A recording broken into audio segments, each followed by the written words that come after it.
Bienvenue à cette partie 2 de psycho-énergétique. Donc, je voudrais parler avec toi en fait de base de psychologie. Ok. Donc, j'ai eu l'occasion de faire une fac de psycho jusqu'à la licence. Et j'ai pas eu l'occasion de faire le master. Par contre, j'ai lu pas mal de bouquins, etc. Aussi dans ce domaine, et puis du coup, depuis aussi beaucoup de pratiques. Donc, un des grands principes en psychologie, en tout cas sur la psychologie d'influence psychanalytique, ça va être de laisser parler la personne un maximum. Oui. Beaucoup parler, et des fois le thérapeute, le psychologue, dès le premier rendez-vous, il va voir qu'il y a un problème de mère étouffante, par exemple, mais à aucun moment il va le dire au client. Pourquoi ? Parce que si la personne arrive à dire par elle-même « Oh putain, je crois que j'ai un problème de mère étouffante », en fait, pour eux, il y a résolution. Oui.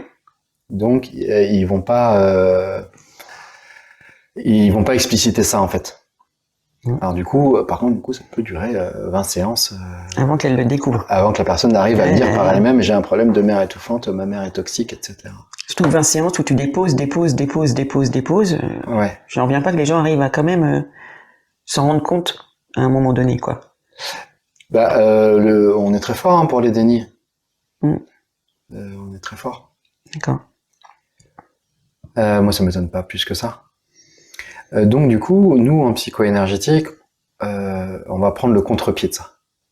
On va voir que la personne, tiens, son premier chakra, il est bouffé par une emprise qui vient de maman, parce que les mains, le clair ressenti va nous amener là-dessus. Et donc, on va rentrer dans le sujet direct, en fait. Donc, il y a un côté cash, qui est pas toujours facile à maîtriser. Et là aussi, c'est l'expérience qui va faire. On voit bien qu'il y a des gens qui sont pas du tout prêts à entendre que leur mère est toxique, ou que leur mère les a étouffés, donc il va y avoir toute une diplomatie d'approcher, de trouver les mots pour que ça passe, en fait. Parce que ça t'est déjà arrivé que les gens, ils arrivent, et c'est toi qui découvres ça dans le chakra, en fait, finalement, en soi, elle a rien dit parce qu'elle était pas capable, la dame, de dire j'ai ça, je viens de voir, mais je sais pas ce que j'ai. Oui, ou elle vient me voir pour des problèmes de confiance en soi, par exemple. Oui, par exemple. Et du coup, c'est toi qui découvres ça. Et là... Et là, du coup, bah, il faut trouver les mots pour le dire. Alors, si c'est surtout sur une première séance, en fait, ça peut être problématique. Et puis après, on va parler de la relation de confiance.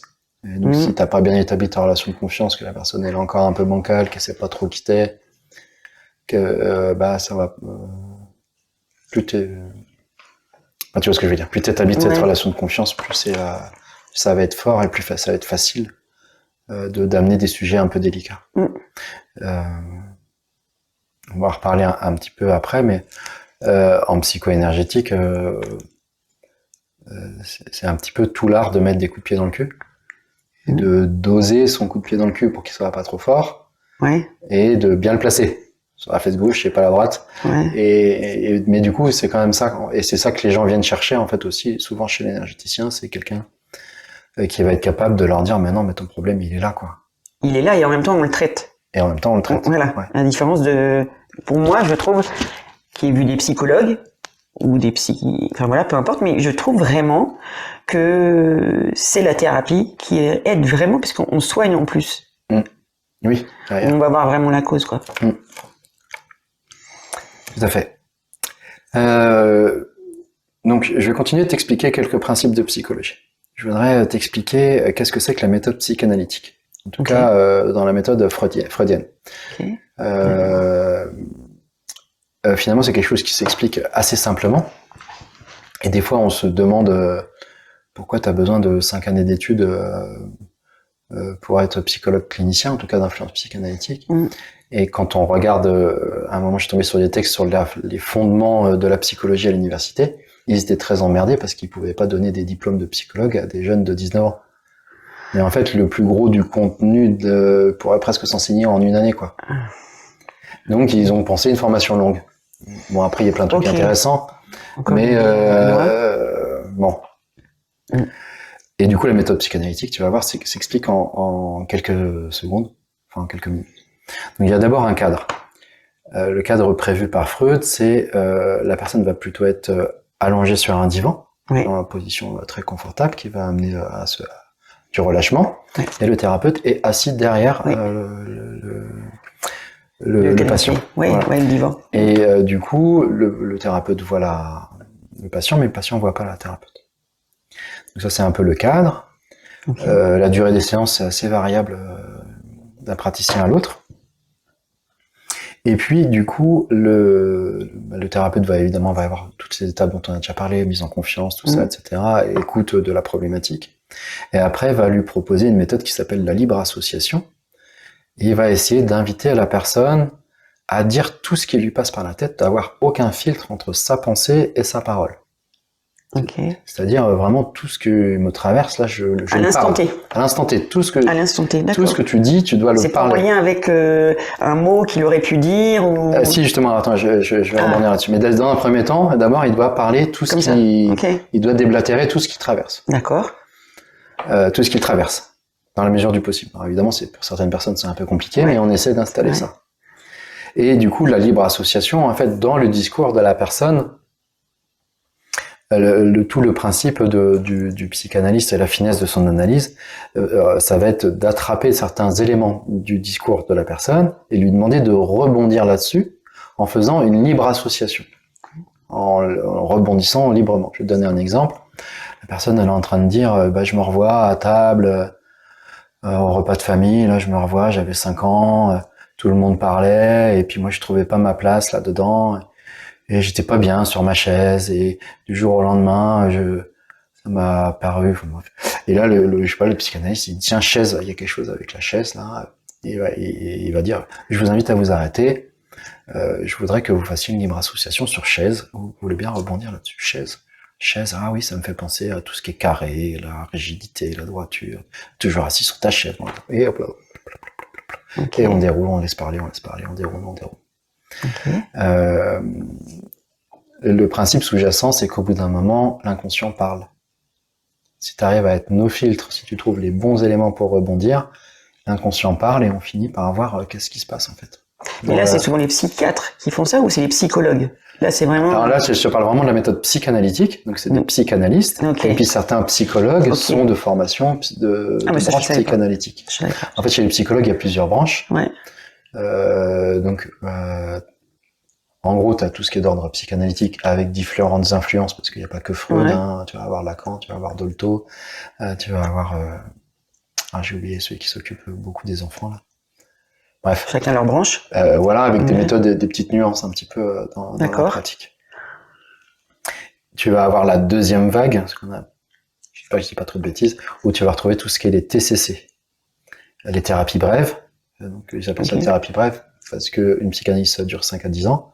Les thérapies brèves, eux, ils sont plutôt sur des temps de 1 à 2 ans. D'accord. Donc, par exemple, une des TCC les plus... TCC, c'est thérapie comportementale et cognitive. Donc, une des plus connues, alors je me rappelle plus exactement de la méthode, consiste à faire des tableaux. Donc, quelqu'un qui aurait une phobie, par exemple, une agoraphobie d'aller dans le public, on va lui proposer de faire des tableaux. Et tiens, je vais faire mes courses. D'abord, comment est ma peur? Là, je me sens vraiment mal à l'aise, il y a du monde partout. Et puis d'avoir une autre case derrière, qu'est-ce qui pourrait t'arriver de pire? Oui, en fait, il pourrait pas m'arriver grand-chose. Il pourrait y avoir un attentat terroriste ce jour-là. Ou ce qui pourrait m'arriver de pire, c'est que quelqu'un me regarde de travers et que je le prenne mal. Et finalement, on essaie de trouver aussi des petites phrases qu'on va avoir à se dire quand on sera dans la situation d'aller faire ses courses, tiens, de se dire ah ben non mais là il n'y a pas de raison que ça se passe mal. Moi je suis pas spécialiste des TCC, donc je vais pas pouvoir trop aller dedans. Il y a d'autres méthodes qui existent dans ce domaine-là. Et dans cette branche de la deuxième vague aussi, on va retrouver plein de choses qui viennent des neurosciences, avec des pratiques notamment sur les phobies aussi, etc. Et maintenant, depuis quelques années, là, depuis 2010-2015, il y a une troisième vague qui s'impose de plus en plus, avec des thérapies qui s'appellent ACT. Je me rappelle plus c'est l'acronyme de quoi, mais la plus répandue, c'est celle qui s'appelle Mindfulness, donc pleine conscience en fait. où en fait ils ont fait des études qui ont démontré qu'en faisant des méditations de pleine conscience aux patients, ils avaient des avancées phénoménales dans la psychologie des personnes. Et des fois, tu gagnais beaucoup plus à faire des méditations de pleine conscience. Donc, méditation de pleine conscience qui vise à te ramener dans le présent, à sentir ta respiration, etc. D'accord. Et du coup, il y a tout un champ de méditation comme ça, et du coup, beaucoup d'exercices et de méditation. Et donc, ils ont prouvé cliniquement, en faisant des essais, que ça apportait un bien-être psychologique. D'accord, mais c'était pour savoir si c'était comme la thérapie EMDR, non, ça c'est pas rentré encore dans les bancs. C'est pas ça la méditation, ok, je croyais que c'était ça qu'ils mettaient en méditation. Après, ils envoyaient des images. EMDR, c'est encore un autre principe où tu pourras t'enseigner plus en détail, mais ça consiste à faire des alternances gauche-droite comme ça, donc tu repenses à quelque chose de négatif. Je sais pas, si je reprends mon exemple tout à l'heure, je me sentais frustré à table. Je trouvais pas ma place là-dedans, et puis c'est parti. Tac, tac. Tu vas faire comme ça 6-7 mouvements d'œil, de gauche à droite, et à un moment, tu as un truc qui se passe, ça respire en toi. D'accord. Et puis en fait, après, tu dois te demander si cet événement-là autour de la table, tu vas mettre un degré d'intensité. Mettons que c'était 6, par exemple, sur 10, et après avoir fait l'exercice, tu revisualises la scène, et tu vois que t'es plus qu'à 4 en fait. Et après, tu essaies de descendre à 2, ce qui va commencer à devenir... et tu repars en EMDR sur le même. D'accord. Alors, je pensais que c'était vraiment le truc de méditation. Non, le EMDR, c'est pas forcément de la méditation. Ok.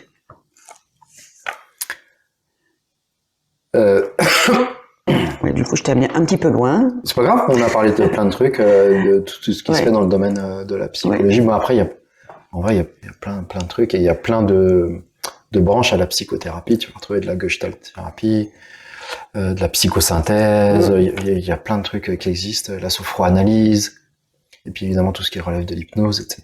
aussi, avec plein de branches aussi, et de sous-branches, chacun de ces domaines.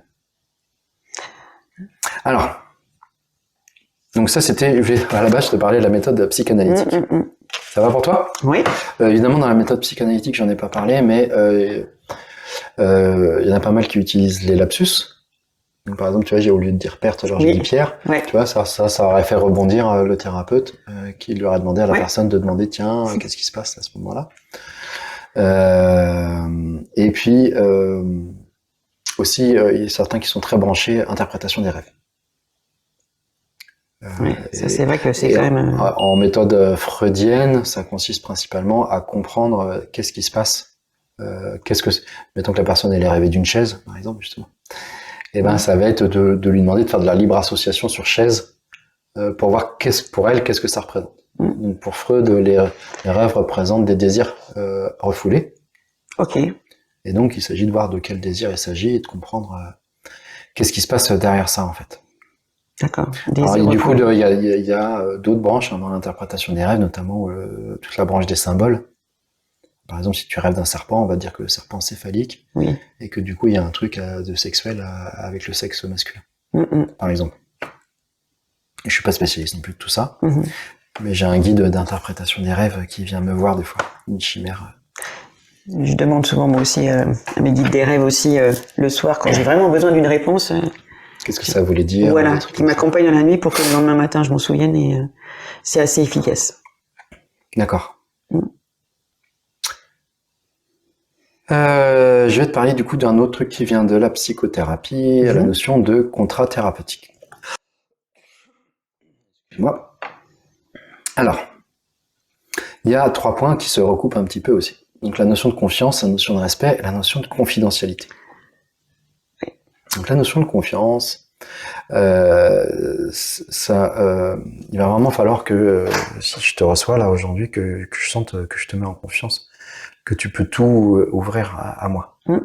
Alors il y a des gens qui ont un don naturel pour ça, il y a des gens pour qui ça va être tout un travail, et puis on recevra toujours des gens, des fois qui sont dans une défiance, et il faudra vraiment établir cette relation de confiance. Donc ça passe par des petites phrases toutes simples, comment tu te sens, ça va, la chaise elle est bien, Il y a des gens qui vont proposer une tisane pour installer un climat un peu amical. Donc en rassurant sur des trucs très physiques en fait. Très simple. Voilà. On peut aussi rassurer sur la notion de confidentialité dont on va parler aussi après. Et puis du coup ça avec les enfants ça va être très important. Ouais, la mise en confiance avec les enfants. Donc il y a maman qui m'amène voir un énergéticien. Waouh, où est-ce que je vais là? Où est-ce que j'atterris? Puis tu sens l'enfant il est là, il te parle pas trop. Surtout quand il y a les parents à côté. Ouais. Surtout s'il y a les parents à côté. Donc bon là il y aura plein de choses à dire sur les enfants. Léa elle est experte là-dedans. Ouais. En gros, moi, du coup, ce que je fais souvent, c'est que je m'intéresse à eux, en fait. J'essaie de parler de jeux vidéo aussi. Il faut parler de jeux vidéo pour que ça installe le climat. Et je vais passer pas mal de temps à expliquer ma pratique. Ouais. À expliquer, voilà, j'utilise l'intuition et qu'on va peut-être rentrer un petit peu dans ta psychologie, c'est-à-dire parler de son papa, sa maman ou de choses qu'il a vécues. Et qu'il est vraiment invité à déposer des choses, qu'il se sente accueilli en tant que tel et qu'il a le droit de tout dire. Voilà. Ouais, tu parles du concret. En fait, tu parles des parents parce qu'ils parlent. Voilà, mais tu vas pas aller parler des guides, tout ça comme pas ça. Pas trop avec les enfants, non. Non, pas trop. À moins qu'ils soient vraiment ouverts là-dessus, parce qu'il y a des enfants qui sont très ouverts. Je vais pas leur dire ton guide c'est Marie, il me dit de te dire ça. Enfin ouais, non, l'enfant ça va. Oui, c'est ça, parce que du coup. Enfin moi je fais pas trop en tout cas. Ouais. Donc voilà en gros pour la relation de confiance. Oui. Donc qui est quand même très important. On pourrait passer des heures à parler de ça, mais je pense que tu vois à peu près. Complètement. Complètement. Je sais que par exemple pour les hommes, souvent c'est plus compliqué la relation de confiance. Oui. Parce que la notion d'honneur et de honte est très présente.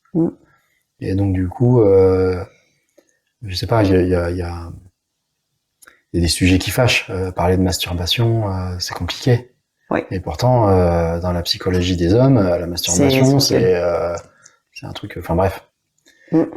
Et du coup, malheureusement, on n'arrive pas très souvent à rentrer dans ce sujet-là. Alors qu'il suffirait de dire, c'est pas grave surtout. En fait. Oui, ça fait partie de la vie. Ouais, c'est pas grave la masturbation. Chez la femme aussi, hein. Bah oui. C'est aussi compliqué des fois.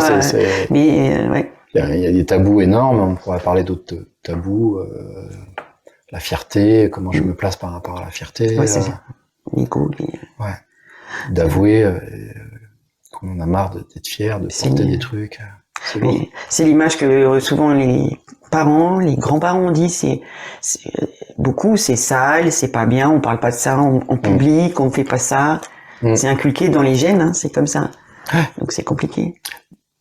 Ça m'arrive des fois avec les hommes de plus en plus de dire, justement, dans l'étape de mise en confiance, de leur dire, écoutez, si on doit parler masturbation, on parle, ça risque de venir, fallait que c'est un peu... Ils en parlent à l'école aussi, hein, tu sais. On rentre dans le... Oui. Maintenant. Mais on rentre dans le sujet, on met un petit truc un peu cash, comme ça c'est plus facile de... Avec de l'humour un peu. Ouais. Tout à fait. Plus facile de rentrer dans un truc plus sympa derrière après. Donc le deuxième point dans cette partie contrathérapeutique, c'est la notion de respect. Donc dans la notion de respect, surtout, ça va être de poser qu'on va pas juger la personne. Donc il suffit de le dire, justement, ça fait partie de ces phrases qui vont aussi mettre en confiance. Je suis pas là pour te juger, Florence, peu importe ce que tu me dis. C'est vrai. Quand bien même tu devrais m'avouer que tu as fait ceci et que cela et que t'en es pas fier, c'est pas grave. On en parle et je suis là pour accueillir. Oui, et ça fait du bien. Ouais. On va en parler un petit peu plus au point d'après, mais d'ailleurs ça va être l'occasion d'embrayer sur la confidentialité. Mais en cours de psychologie, du coup, je me rappelle pendant un travaux dirigé, là, il y avait une prof qui nous expliquait à quel point c'était compliqué d'aborder le sujet de la pédophilie, parce que si les pédophiles viennent, enfin ceux qui pourraient avoir des pulsions pédophiles viennent pas en parler à des psychologues, quand est-ce qu'on résout le problème? Oui, c'est vrai. Donc, c'est des sujets qui fâchent, qui piquent. Avouer à quelqu'un, j'ai des envies, et des fois quand je vois des enfants, tout ça, machin, c'est compliqué. Et du coup, ça pose des questions de confidentialité aussi pour nous. Pour terminer sur ce point-là, je peux dire que c'est vraiment très dommage, parce que par exemple, il y a plein d'hommes qui vivent des ambiguïtés, et de trouver personne avec qui en parler. En fait, on n'a pas l'occasion de lever des ambiguïtés. Tout à fait. Donc justement, pour revenir sur cette histoire, il faut savoir que la loi ne nous protège pas du tout. Donc si jamais cette personne passait à l'acte et que sa femme sait qu'il l'a confié à un thérapeute, ouais. Cette femme pourrait porter plainte contre nous pour complicité. Ah ouais. Et on est, aux yeux de la loi, complice. Enfin, après, c'est parole contre parole. Comment veux-tu prouver que du coup... Évidemment, il y aurait toute une démarche juridique, etc. Mais on n'est pas protégé aux yeux de la loi. On est censé dénoncer les crimes, notamment par rapport à la pédophilie. Alors, je sais pas comment ça se place exactement, mais notamment, toute personne qui t'avoue un crime, t'es censé le dénoncer à la police. Sauf les prêtres. Il y a que, alors dans le domaine de la thérapie, je veux pas parler des prêtres, il y a que les psychologues en institution qui sont protégés par la loi. C'est-à-dire qu'un psychologue libéral n'est pas protégé par la loi non plus. C'est quelque chose qu'il faut changer là, je pense, non? Bah oui, ça serait bien. C'est impressionnant ça. En tout cas, c'est une information que j'ai eue quand j'ai fait ma formation en psychologie. Donc, je sais pas, quand même, il y a une dizaine d'années, ça a pu bouger, mais à l'époque, c'était ça. À partir du moment où tu mets thérapeute, bon après, il y a plein de thérapeutes, mais pour moi, qui dit thérapeute, ça veut dire que les gens viennent te parler, viennent poser des mots pour aller mieux. Donc je pensais qu'il y avait une protection rien que sous le mot thérapeute. Non, ça m'est arrivé plusieurs fois qu'il y a des gens qui me disent qu'ils vendent de la drogue et qu'ils sont emmerdés avec ça, et tout ça. Et moi évidemment, je prends le risque qu'un jour quelqu'un dise que tu étais au courant. Que tu étais au courant, mais bon, qu'est-ce que ça va vraiment intéresser un juge? J'en sais rien. Enfin. Ouais, je pense pas non plus. Et donc, mais on prend un risque, faut le savoir. Que vis-à-vis de la loi, t'es pas protégé. Je savais pas. Donc moi, évidemment, j'écoute, j'entends, je pense, ça m'est arrivé 2 fois que quelqu'un me dise qu'ils ont commis un viol, dont je me rappelle toujours d'un monsieur qui avait la cinquantaine passée, qui avait des gros problèmes d'alcoolisme. Et en fait, ça tournait que autour de ça. En fait, quand il était ado, il a participé à un viol en réunion. D'accord. Et il s'en voulait énormément, en fait. Et toute sa problématique tournait autour de ça. C'est sûr. C'est un monsieur que j'ai eu l'occasion de voir qu'une fois. Et très clairement, quand j'ai demandé au guide, parce que moi j'étais un peu désemparé, en plus je débutais encore, je savais pas trop quoi lui dire, donc les guides m'ont dit il y a qu'un seul moyen que ça aille mieux, en fait, c'est qu'il retrouve la personne et qu'il lui demande pardon. Et c'est pas une personne qui pourrait se mettre en méditation et parler à l'âme directement de la personne? Je m'en suis référé au guide. J'imagine que ça pourrait déjà le soulager. Oui. Mais si on voulait vraiment avoir un vrai profond, truc, oui, bien sûr. C'était ça que les guides m'ont amené. Bah oui, c'est pour lui. Et bon, ça avait l'air, il m'a regardé d'un air dubitatif, mais il a bien vu qu'en effet, oui, il s'en tirait, mais ça lui demandait énormément de courage de passer cette démarche. Surtout à 40 ans en arrière, en fait, quasiment, quoi. Donc, en plus, il faut retrouver la personne. Oui, il faut retrouver, mais il était protégé de toute façon. Elle aurait pas de toute façon porté plainte contre lui par la péremption. Non, et puis, du coup, la question des fois se demande, en allant voir la personne, est-ce que je vais pas lui tourner le couteau dans la plaie? Bon, c'est délicat. Bon, j'ai pas eu l'occasion de l'accompagner plus que ça. Il a fait qu'une séance. Mais j'imagine, même pour la victime, ce pardon, il doit être exceptionnel. Que quelqu'un te demande pardon, je pense. Et cette reconnaissance je sais pas si elle a été prouvée, tout ce qui lui est arrivé à cette victime-là, mais en tout cas, un pardon comme ça aussi. Pour les deux parties, ça peut sacrément faire du bien. Je vais continuer à avancer un petit peu sur cette notion de confidentialité. Mes lunettes. Vas-y. Sur cette notion de confidentialité, tu peux être amené à recevoir monsieur et madame. Ok, ensemble? Non, séparément. D'accord. Et je dois avouer que c'est un vrai jeu d'équilibre. Parce que par exemple, tu vas avoir madame qui va te parler de son mari, et qui va lui dire, vous pouvez lui dire, et vous pouvez lui parler de son père. Et puis après, tu reçois monsieur. Et en vrai, il faut cloisonner. À mort. Je pense. Et puis à la fin de la séance avec monsieur, t'as madame qui revient, qui te dit alors, qu'est-ce qu'il a dit? Et du coup, là, c'est pareil, tu cloisonnes. Tu dis, écoutez, on verra avec votre mari ce qu'il a envie de vous dire. Et donc, du coup, tu n'amènes pas, quand elle te dit, j'aimerais bien que vous lui disiez ça, tu n'amènes absolument rien là, ok. Non, j'essaye d'éviter un maximum, évidemment. Et puis c'est dur, hein, parce que t'as ton mental qui est là. Oui, j'imagine. Non, je reste dans ma démarche habituelle et je m'en remets au guide pour voir si je lui fais une passe ancrage ou un truc machin. C'est pour lui et j'ai pas à écouter ce que sa femme m'a dit. C'est hyper dur en vrai, hein, mais j'imagine. Ça se fait. Alors il y a des gens qui préfèrent pas recevoir madame et monsieur, qui vont envoyer monsieur à un tel et moi je vais prendre madame ou vice versa.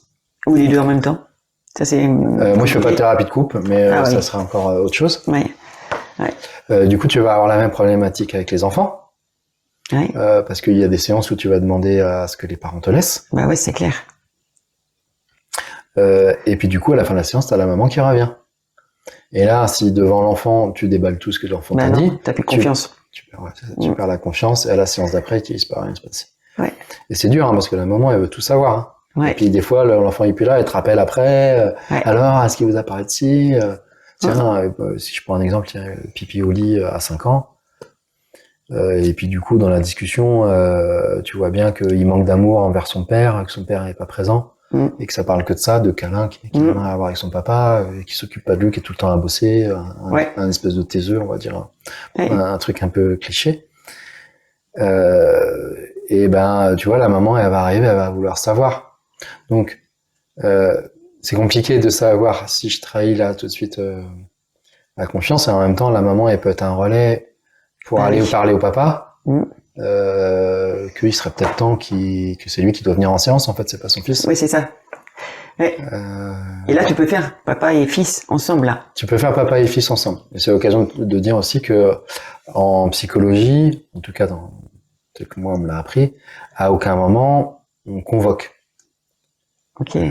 C'est-à-dire, si je suis avec l'enfant et que c'est tout le temps maman qui vient, et que moi j'aimerais bien voir papa, normalement, ils ont pas le droit de faire ça. Mais nous, en psycho-énergétique, au contraire, on dira non, mais là, il faudrait que je vois monsieur. Ouais, ça. Et des fois, il vient pas. Hein. Des fois, il vient. Ok. Ça m'est arrivé plusieurs fois de convoquer aussi dans le cadre de le couple. Hein, si je vois que monsieur est en train d'étouffer madame, je vais demander à voir monsieur, en fait. Alors, des fois, c'est possible, des fois, c'est pas possible. Parce qu'en fait, tu dis que tu fais pas de thérapie de couple, mais quand tu as monsieur et madame séparément, c'est un petit peu, oui, tu vas être le couple, finalement. De thérapie de couple, quand même. Même si tu ne dis, voilà, t'amènes pas la problématique à chacun, mais. Et donc, dans la confidentialité, tu as des phrases toutes faites. Là, je vais lire mon texte. Là, tout ce que nous dirons là, je ne le dirai à personne. Oui. Quand bien même on me demanderait, je dirai rien.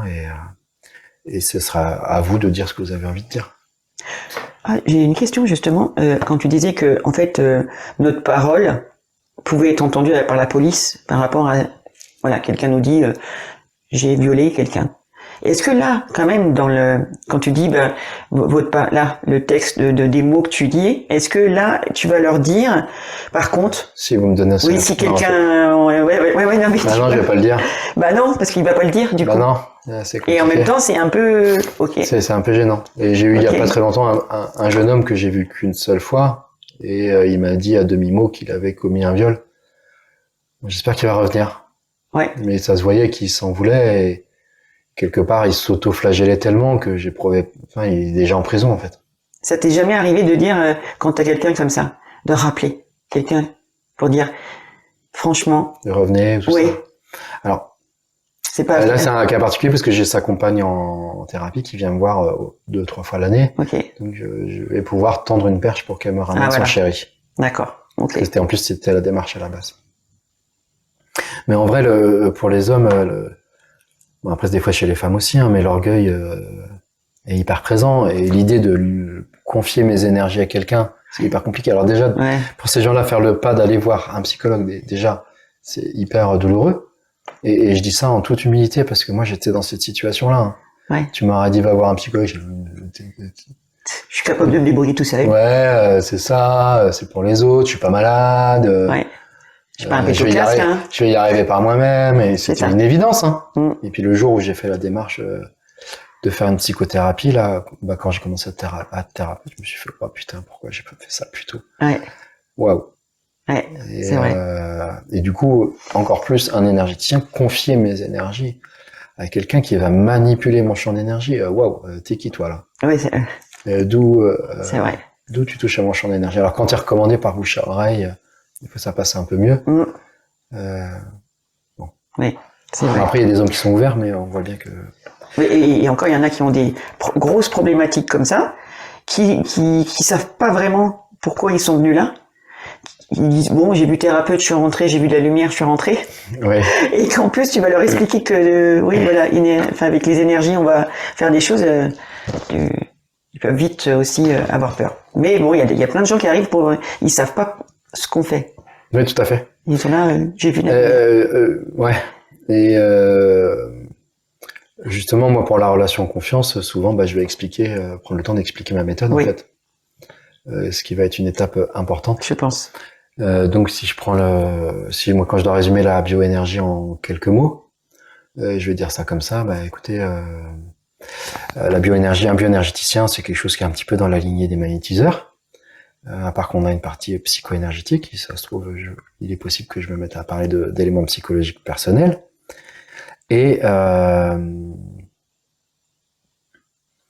un bioénergéticien, c'est quelqu'un qui a tout un ensemble de techniques dans sa boîte à outils, des techniques de détection, des techniques de résolution, qui vont de choses des fois très proches du corps, comme vérifier la qualité de la circulation d'énergie dans tel chakra, sur lequel je vais intervenir directement, ou recharger la personne, par exemple. Et puis des choses qui peuvent être très spirituelles, on peut se retrouver à parler des vies d'avant. Donc même si la personne ne croit pas aux vies d'avant, à la réincarnation, on va y voir des symboles. Et je perds mon latin. Et oui, voilà, pardon. Et le point fort de la bioénergie, c'est par l'intuition de trouver les émotions qu'il y a derrière les symptômes. Et donc là, on est complètement dans le cœur de la psycho-énergétique. Donc voilà, en 3 phrases, j'ai rassuré un petit peu mon patient, et je vais rajouter des fois que j'ai tant d'années de pratique, que j'ai déjà vu tel type de cas, et que je suis quelqu'un dans le cœur aussi. Oui. Et que vraiment, j'agis avec amour, en tout cas, j'essaye, et humilité. Oui. Donc voilà, on dit tout ça, on arrive à établir un contrat thérapeutique qui va être assez important. Ouais, très important, je pense. Ouais. Et en effet, l'enfant qu'on n'a pas réussi à ouvrir, quelque part dans sa tête, j'ai nettoyé le 4e chakra, et lui, dans sa tête, il pense, dès que je suis sorti de cette pièce, j'annule tout. Oui. Et il y a quand même les 3/4 du soin qui va disparaître. D'accord. Parce que lui, il voulait pas, en fait. C'est ça. Que tu touches à son chakra du cœur. Oui. Parce que c'est souvent la maman qui emmène l'enfant. Ouais. Lui, il dit, ok, ma mère m'a emmené là, mais... Ouais. Bon, là, aujourd'hui, on parle pas d'autorisation. On aura l'occasion d'en reparler. Il y a plein de choses aussi à dire. Quand est-ce que j'ai le droit d'agir sur un enfant ou pas, etc., etc. Je te propose qu'on dise au revoir. Oui. Au revoir. À la prochaine séance. En tout cas, merci. Merci pour ces infos. Une autre session d'enregistrement. On verra quand on aura le temps d'en faire d'autres. Avec plaisir. Bonne journée à vous. Au revoir. Au revoir.